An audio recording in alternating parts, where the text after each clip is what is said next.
Britain's most compelling commentator, Darren Grimes, director of Reasoned UK, a popular conservative channel. Hello, Darren. Hi, Mark. How are you doing? I'm really well. I'm going to let my brilliant colleague, Julia Hartley-Brewer, steal the limelight for one moment. She tweeted this particular tweet on February the 19th.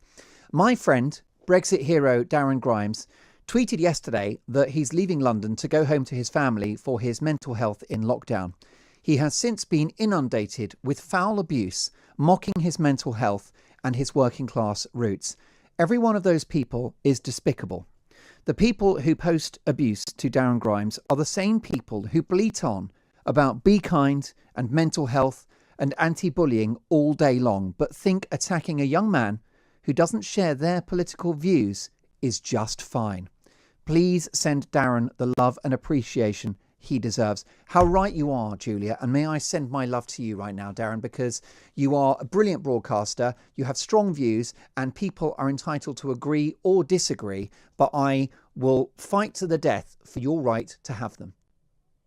Absolutely, and thank you very much. I really appreciate that, and I really appreciate Julia and of course, Talk Radio and all the viewers who got in touch to say, send really supportive emails that were incredibly kind and touching.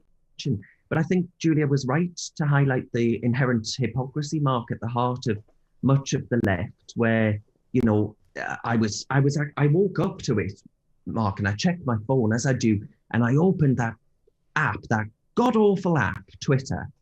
And as I do every morning, and I noticed that I was trending UK-wide. And that means that a significant amount of Twitter users are tweeting about you in order to make you a trending topic. And I thought, oh dear, Mark, what have I said? What's my big gob got itself into trouble for now?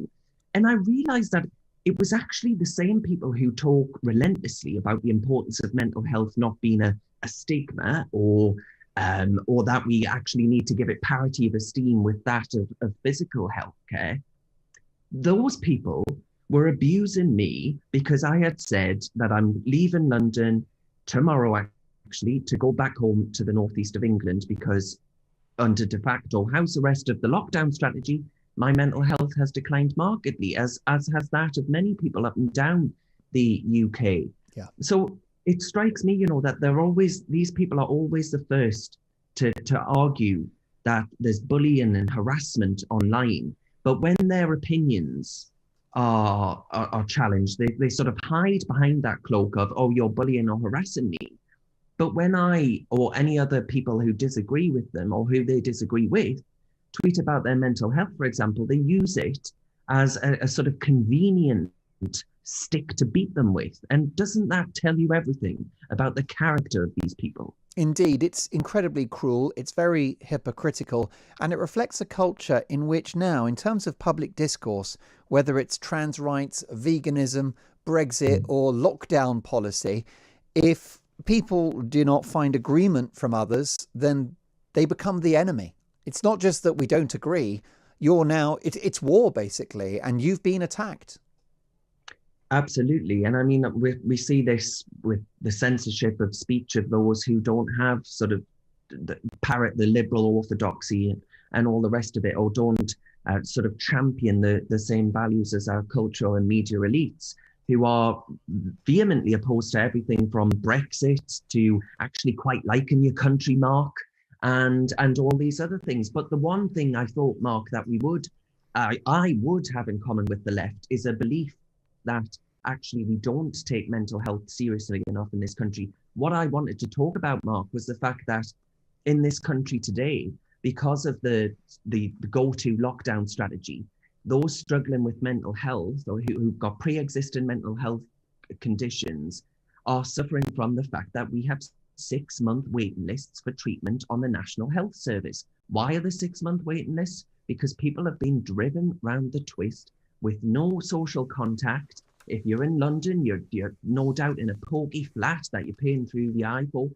And all of these things are driving people to despair. That's the sort of conversation that I wanted to have with the left. Instead, I was met with a torrent of vile abuse, basically saying that I actually deserve to have a decline in my own mental health. And I just thought it was a real wasted opportunity. So again, all of these people who tweet "be kind" and all the rest of it, Oh, and let's not or forget the emojis after their name.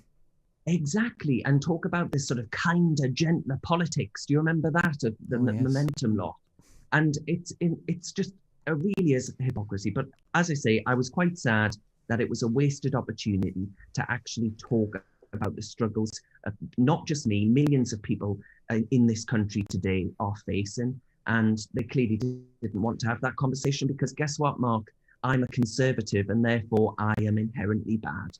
And that's obviously a ridiculous, unfair, wrong, and not true. Darren, first of all, I wish you a lot of strength and support at this time. It's been such a tough pandemic for millions of people. We're there for you, and you are always welcome on Talk Radio. And I hope that you'll keep joining us every week for Grime Time, wherever you are in the world, even if you're in the Bahamas, and that we can hear much more from you, not much less. And I do wish you a good recovery from what has been such a difficult time. We wish you well, Darren. Thank you very much, Mark, and keep it up, Talk Radio, because you really have been a sort of hope and a voice for so many of us. So keep it up. I'm really glad to hear that. Well, you stay strong, Darren, and we'll catch you in a week's time for another Grime Time. Darren Grimes is director of Reasoned UK, a popular conservative channel. Very positive news story in the world of politics. The government, we're told,